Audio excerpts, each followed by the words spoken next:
बल्कि है उत्तर प्रदेश, जिसके मुखिया हैं योगी आदित्यनाथ। योगी आदित्यनाथ 80 में 80 वाले मिशन के लिए अभी से जुट गए। बीजेपी की तैयारी का अंदाजा इसी बात से लगा सकते हैं कि जिसे सत्ता की कमान की ऐलान भी नहीं हुआ, वो भी मोदी के लिए राज्य की सभी सीटें जीतने का दावा कर रहा है। और यहां बात हो रही है बात हो रही है शिवराज सिंह चौहान की। देखिए शिवराज सिंह चौहान ने क्या कहा था।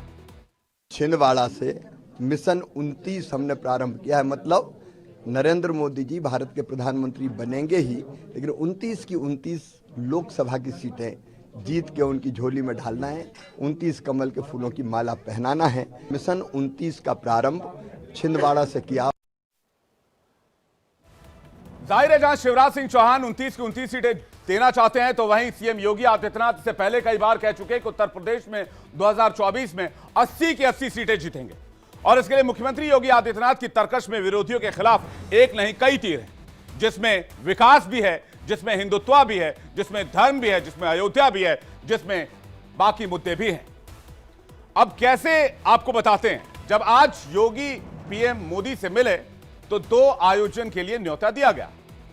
अयोध्या में प्रभु श्री राम मंदिर की प्राण प्रतिष्ठा, अयोध्या में एयरपोर्ट का उद्घाटन। अब इसके बाद सवाल यह है कि क्या हिंदुत्व और विकास के गठजोड़ का विपक्ष के पास कोई तोड़ है? और इतना ही नहीं, बीजेपी की तैयारी इससे भी आगे की है। 400 पार पर नजर गड़ाए बैठी बीजेपी यूपी में मिशन 80 के लिए जातीय समीकरण भी लगा रही है। इसलिए जब योगी दिल्ली में है तो लखनऊ में हलचल बढ़ी हुई है, यूपी की राजधानी, क्योंकि मुख्यमंत्री यहां मीटिंग के जरिए यूपी कैबिनेट विस्तार पर भी चर्चा करने के लिए आए।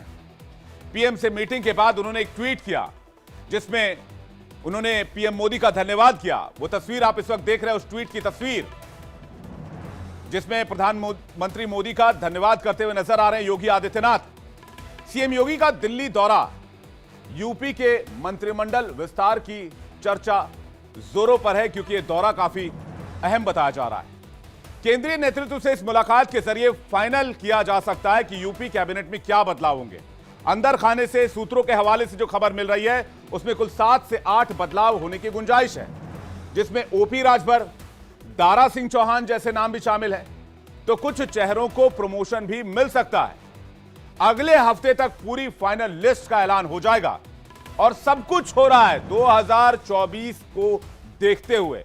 2024 को केंद्र में रखकर उसी के मद्देनजर सारे फेरबदल किए जाने हैं। लेकिन मैं आपको बताऊं कि एक तरफ जहां 2024 की रूपरेखा तैयार हो रही है, तो वहीं बीजेपी के सामने अभी सबसे बड़ी चुनौती यह भी है कि 3 राज्यों में जल्द से जल्द सीएम फेस पर अपना फैसला क्लियर करे, क्योंकि विपक्ष अब इस पर तंज करने लग गया है। विपक्ष मजे लेने